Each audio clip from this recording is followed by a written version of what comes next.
Volenti non fit injuria is a Latin maxim that translates to one who consents, injury is not done.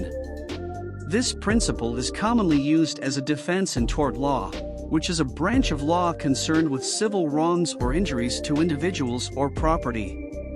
The concept of volenti non fit injuria holds that if a person voluntarily and with full knowledge of the risk involved assumes a risk of injury, then that person cannot later sue for damages arising from that injury. The defense of volenti non fit injuria is based on the idea that a person who consents to engage in a potentially dangerous activity cannot later claim that they were harmed as a result of that activity. This principle is rooted in the idea of informed consent and personal responsibility. If a person voluntarily takes part in an activity that is known to be dangerous, they are assumed to have accepted the risk of injury inherent in that activity. For the defense of volenti non fit injuria to be successful, certain elements must be present. Firstly, the plaintiff must have been aware of the risk involved in the activity in question. Secondly, the plaintiff must have voluntarily consented to participate in the activity despite the known risk. And finally, the consent must have been given freely and without coercion or undue influence. The volenti non fit injuria defense is commonly used in cases involving sports, dangerous hobbies, or risky occupations.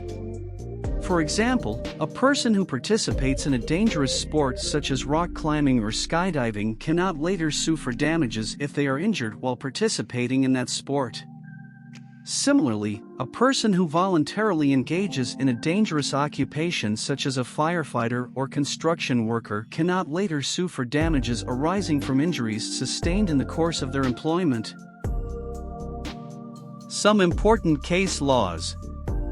Bhagwandas vs. Girdhari Lal, Air 1959 SC 784. In this case, the Supreme Court of India held that the principle of volenti non fit injuria applies to cases where the plaintiff has voluntarily and with full knowledge of the risk involved, taken part in a dangerous activity. Smith vs. Baker, 1959, to all ER 786. This case involved a plaintiff who was injured while participating in a dangerous sport. The court held that the plaintiff had voluntarily assumed the risk of injury and the defendant was not liable. Purushottam Lal vs. New India Assurance Co. Limited, 1995, 3 SCC 123. This case dealt with the issue of whether the principle of volenti non fit injuria can be used as a defense in cases of insurance contracts. The court held that the principle can be applied in such cases if the insured person has voluntarily and with full knowledge of the risks involved assumed the risk of injury.